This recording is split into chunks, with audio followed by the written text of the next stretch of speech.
As his mother, Yvette Loach was worried about her son James's health, but for 4 years was told he was a normal growing teenager. He was coming down the stairs one day and he'd miss a stair. Anybody can do that, miss a stair. He did that a couple of times actually. So I did take him to the doctors several times. There was a time when I just thought that his coordination looked all off, and when he walked, he wasn't really walking in a straight line. And I took him to the doctors, told the doctor, and basically all he did was just say, well, just let me see you walk James across the room, bearing in mind he was 15 at the time. And the doctor just said to me, you're being an overprotective mum, there's nothing wrong with him, teenage boys, they have a growth spurt, then they grow into their bodies, they can appear to be clumsy. He used to play football but had told his mum, I can't run anymore. She noticed his posture changed and he had an eye judder which was checked. They saw doctors many times and had a brain scan.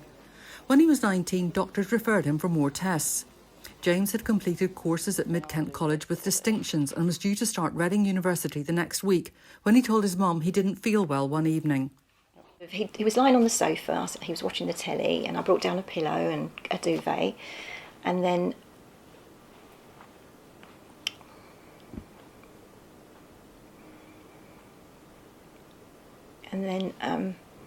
I heard a noise in the early hours of the morning, and when I came down, he was on the floor.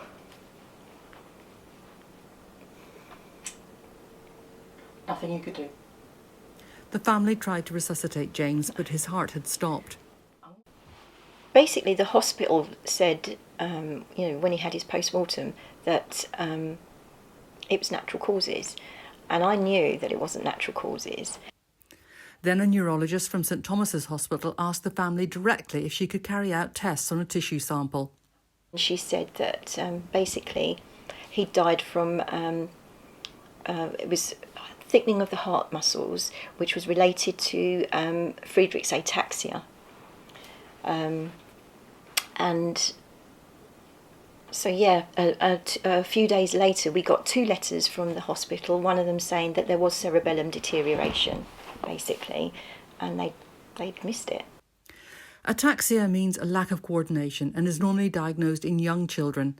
They inherit a faulty gene from both mother and father, and this family has found out since that James's sisters are carriers for this neurological disorder. The family have since raised more than £16,000 for research into developing treatments and cures for ataxia.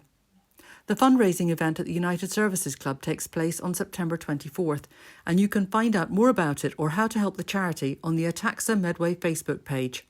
Sandy Fleming for Rainham News.